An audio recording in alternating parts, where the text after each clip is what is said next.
It's me, Drake, from the Midway Monsters channel, back at it again. I know it's been a long time. It's been a couple of weeks since I did my last live stream, and but now I'm back, and I'm back after the big win against the Rams. That was a nice statement win for the Bears. Um, I'm not going to get straight to the negatives yet, but I am going to look ahead to this Packers game, but I want to go over this game real quick. I thought the defense was spectacular. I think they showed that they are the best defense, because the best defense isn't the defense with the that are statistically better. I think the best defense is the most opportunistic defense, the one that causes the most turnovers, and I think that is the Bears. The Bears is the best defense because they cause turnovers, because they can get the offense off the field. It isn't because, oh, they allowed they don't allow this, they allowed so many yards, this and that. The Ravens, they've got a good defense. They've got a good defense. Are they as opportunistic as the Bears? No. People are saying, "Oh, the Ravens defense is better than the Bears." Statistically, possibly, but when you watch the games, which defense actually looks better? Does it look like the Ravens to you, or does it look like the Bears to you? Who's got more stars on their defense? The Ravens, the Bears? You can answer that yourself. Um, there was an injury, of course. I think this is a major injury, actually. Bryce Callahan with a broken foot. He could be out for the rest of the season. Now, the Bears did pick up Marcus Williams, a nice veteran, to kind of fill in that spot, but I still feel like it doesn't fill the void. And this is going to be important for the game that comes up this weekend on Sunday against the Packers. And I'll tell you why in a moment. But the defense played very well. Khalil Mack was pretty much I don't think he single handedly did it, because let's be real, the whole defensive line just showed out against that Rams offense. No matter if it was on the run, if it was on the pass, they were doing very good uh, in both on both in both areas, I should say, in this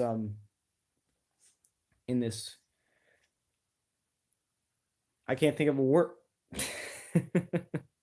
But you get what I mean. They've been doing the defensive line definitely made the Rams.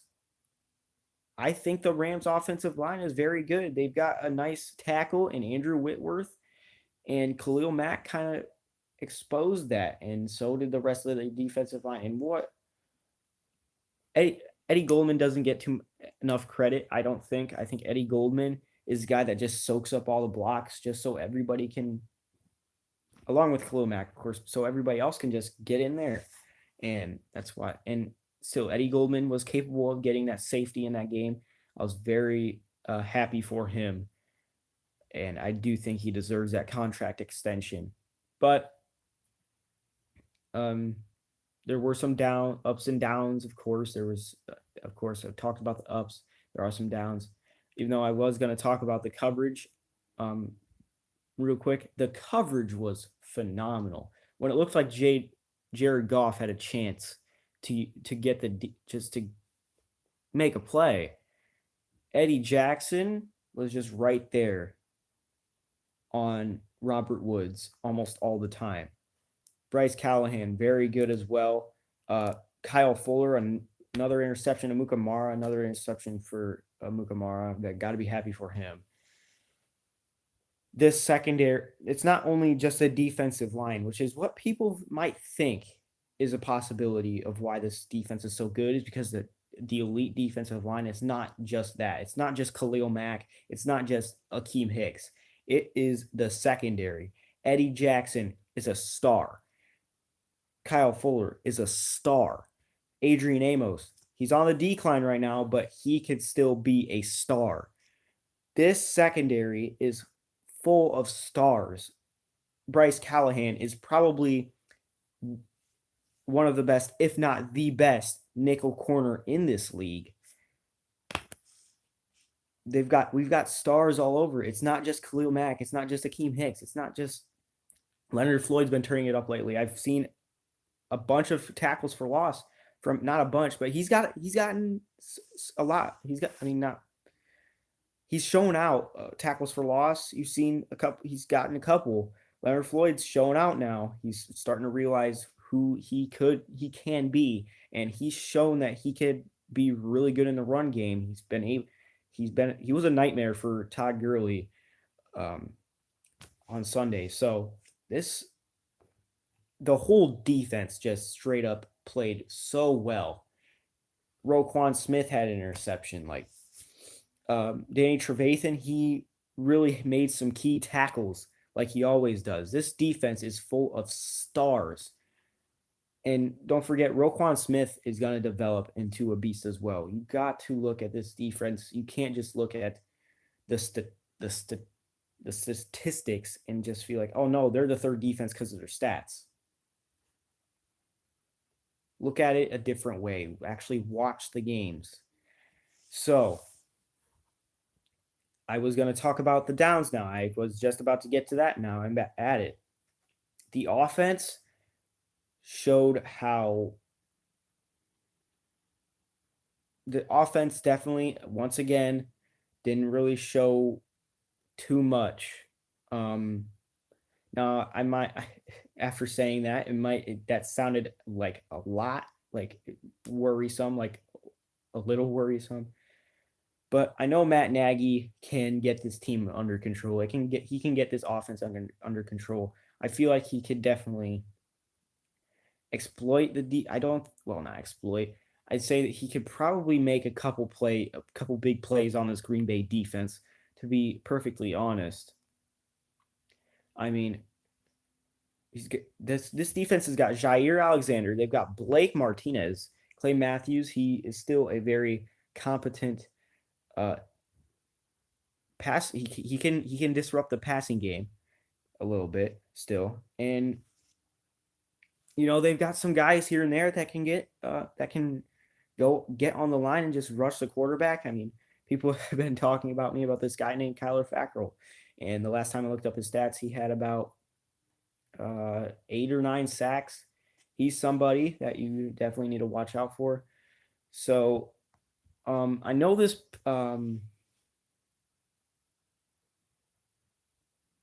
offense has the potential to be really good. I mean, when you look at the weapons that Trubisky has, he can definitely make some really big plays, but he just hasn't been able to do it. And I get that he was coming back from from a shoulder injury. I almost said broken shoulder, but you can't. This is prime time. That's twice now he's played poorly in prime time. So what can we expect from him in the playoffs? I don't think we can do much. I mean, I don't know. He's had a really good couple outings against the Lions and against the Buccaneers, and he did really, really good against the Dolphins. Underrated, really good secondary. So what do I think of Trubisky right now? I think he's probably going to be, for the rest of his career, I could probably see him being an inconsistent quarterback. To me, I'm not going to say that he's Rex Grossman, because I think Rex Grossman was more limited than Trubisky was. Trubisky is an athlete. Grossman wasn't that much of an athlete. So that's why I feel like Trubisky is, I'm not saying that he's going to be as bad as Grossman was, but he's probably going to be as inconsistent as Grossman was. I think Trubisky will have, once he's hot, I think he will be hotter than Rex Grossman ever was, I feel like. So that's why I trust our quarterback when if Trubisky is up against a not too good secondary, you can expect a big game from him because Matt Nagy's going to scheme the heck out of that secondary. He's going to do it, and that's what he did against the Bucks, and that's what he did against the Lions. It's just what he does. So, but I think Matt Nagy's going to grow from this.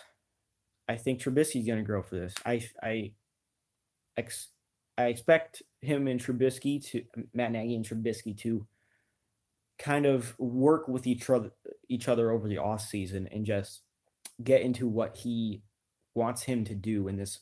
If he's just in there in a whole offseason with just Mitchell Trubisky over his scheme, I think that will help Trubisky a lot because I still think Trubisky does need some help with this scheme because he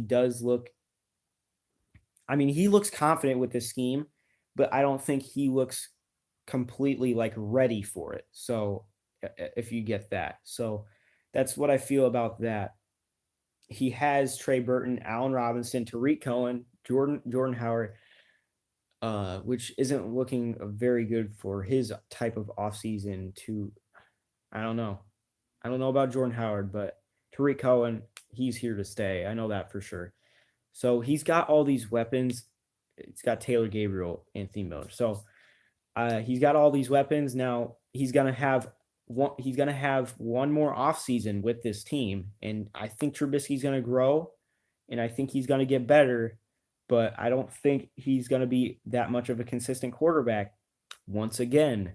So we're just gonna have to deal with it. We're just gonna hope when Trubisky isn't consistent, the defense just shows out. Hopefully next season we bring back all of our guys, which might not be possible because Bryce Callahan and Adrian Amos are both on their contract year. It's definitely I will talk about that later, who I want them to re-sign if there was only one choice. So now Trubisky on the year after having that 1 touchdown, 3 interception game, he is looking a little bit worse. He's under the league average and a little bit under the league average in passer rating, 92.1. He's got 2,500 yards. Now, you should regard that he did miss a couple games, so his stats aren't going to be as good as the full season stats. Now, Trubisky, 2,500 yards, 21 touchdowns, 12 interceptions. If I told you that's the stat line that Trubisky was going to get this season, you wouldn't believe me because he had let's be honest, Trubisky, he did show a lot of flash, some really good potential, but he also had a horrific rookie season last year. So what do I think about this? I think this is where we wanted him to be at, to improve, and that's what he's done. He's improved. I don't know why people are getting so mad about it. He's actually improved. A 14 touchdown improvement. Now he's got more interceptions, but that's also because he played more games. So,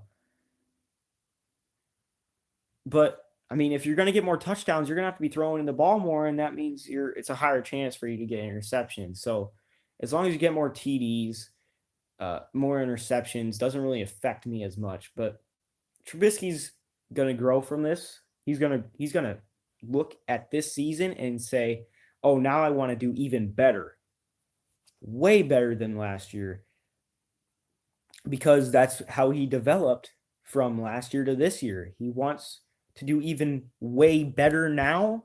That's what I think about this season. So now, after looking at Trubisky, we're going to look at Aaron Rodgers, because now we are looking ahead to the Green Bay Packers for the second meeting this season. Now, in the first meeting, of course, we all know Khalil Mack had a very big first half, probably the best half a defensive player could ever have in this league's history. And then Aaron Rodgers comes back and he leads his team to probably a 20-point comeback and wins the game by just 1 point. Aaron Rodgers on the year, these are really good statistics, guys. Aaron Rodgers, he's been quiet. He's been probably his quietest year in a while, but he's doing pretty good. He's got 3,700 yards exactly, 23 touchdowns, and just 1 interception, and a 99.6 passer rating that is just above the league average. Aaron Rodgers has quietly had a very efficient year, and nobody's really talking about it because there's been more negativity surrounding this Packers team. But the Packers they could still make the playoffs. So you cannot underestimate a team like this, like we did with the Giants a couple weeks ago. You have to lock down and just stay in the game. You cannot settle. So this is Aaron Rodgers. You cannot settle on Aaron Rodgers. You cannot. I hope week 1 taught them a lesson. You cannot settle on in a game where you are against Aaron Rodgers. He will bite you in the ass if you do that. He will sting you. He will. If you're just messing around, if you're messing with the bee will sting you. So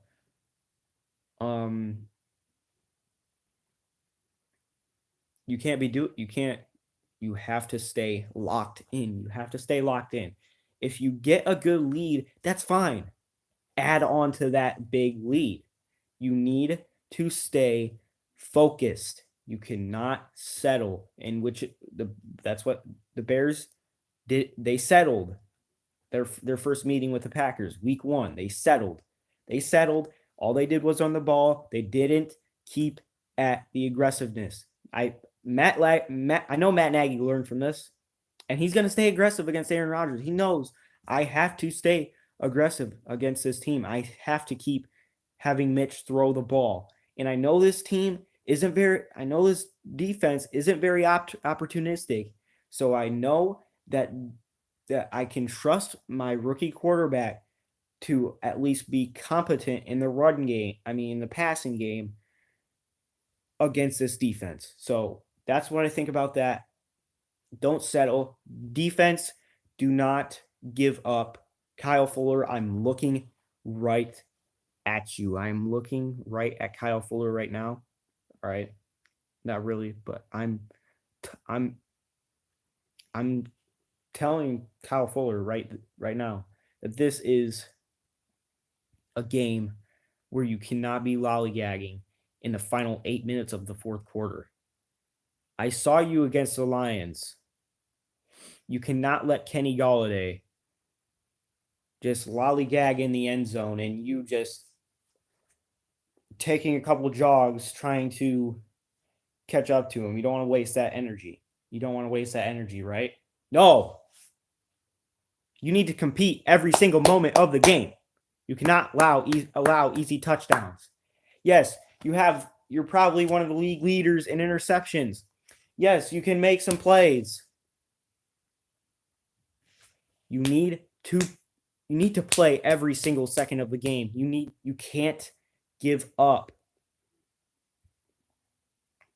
So that is my first actual key of the game. Bryce Callahan is out, so this is going to be tougher on the Bears. to guard the receivers, because the Packers do have really, really good pass catchers. When you look at Devontae Adams, who's quietly been one of the best receivers in the NFL. When you look at Jimmy Graham, he's had a down season, he could still be in the middle tier of tight ends. He was very good um, with the Saints. Then he kind of dropped off, but he could still be very good. Randall Cobb, I don't know if he's going to be I don't know if he's going to be. I don't know if he's going to be in the game. He does have some injury issues. Valdez Scantling, Equanimeous St. Brown, they've shown some flashes. These late round wide receivers, they've been able to put their talent to use with their big bodies, and they've been able to make some plays. Aaron Rodgers has given them opportunities, and they've made the most of it. So Aaron Rodgers has got some weapons, and on the run game, Aaron Jones is no joke. Aaron Jones is third in rushing yards per carry. He is. And guess who's he's behind? Todd Gurley, who we just shut down last week. I get that. But the guy that tore us up 2 weeks ago, that's Saquon Barkley.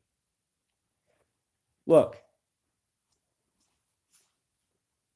Aaron Jones isn't as big as Saquon Barkley. He doesn't have as big of legs as Saquon Barkley does. He can't really shake off defenders like Saquon Barkley can. That's why I feel like we may have a chance. And that's what Todd Gurley couldn't do. He couldn't shake off any defenders, which I feel like we have a chance of containing Aaron Jones. But you cannot look ahead of this Packers team. This offense is legit when it is at its full potential. This offense is, when you look at the names on this offense, it's ridiculous. This team is something else. So their offensive line is a little banged up. Yeah, but I don't know if Bulaga is going to be in the game. He's questionable. But yeah, I mean, that's what I got to say about that.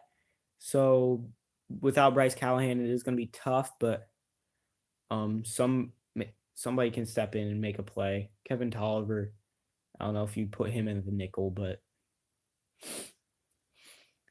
yeah. Now, the Packers defensive line, Mike Daniels he had a scary play where he was on the ground, but apparently he's okay, I think.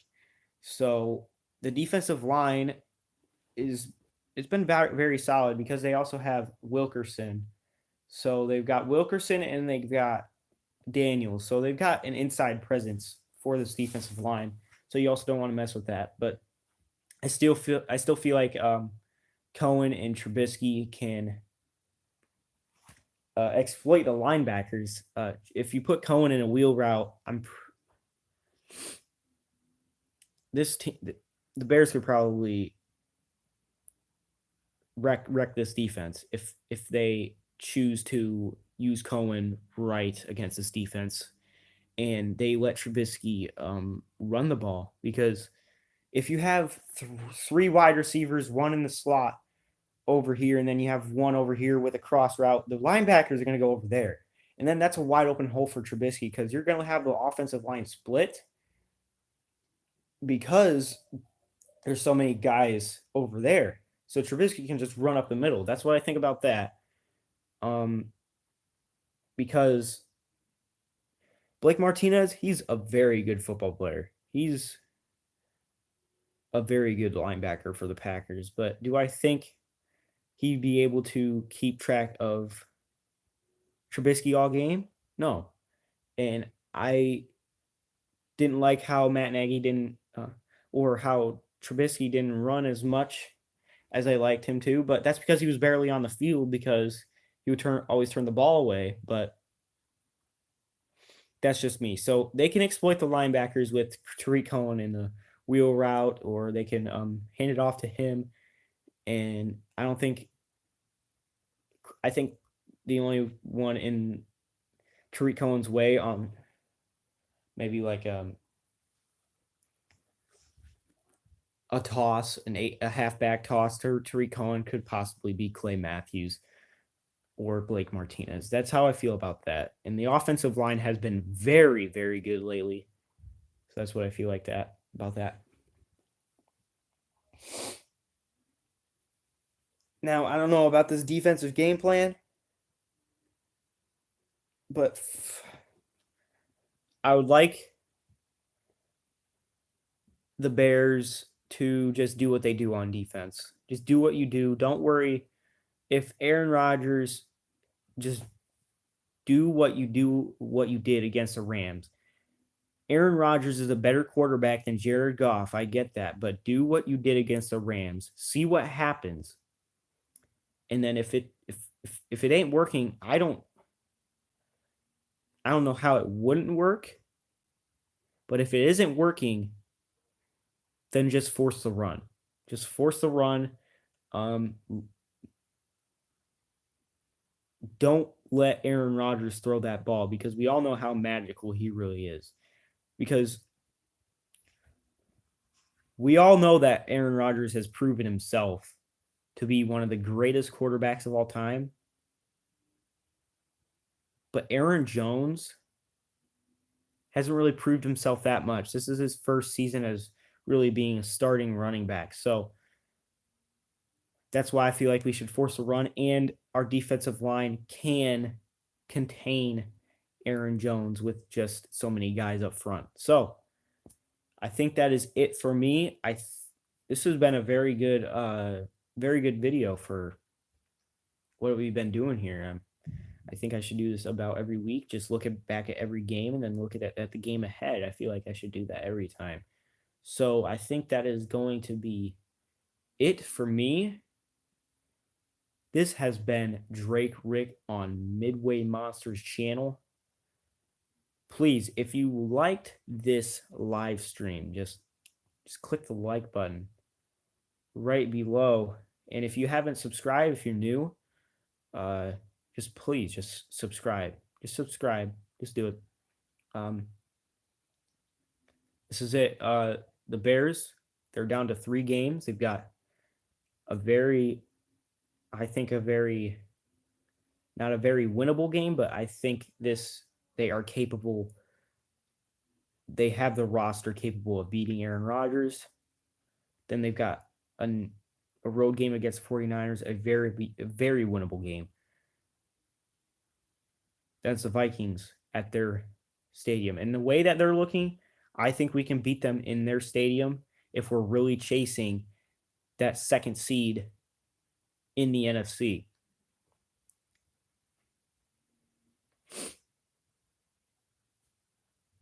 That's it for me. This has been Drake Rick from the Midway Monsters channel saying good night, Chicago.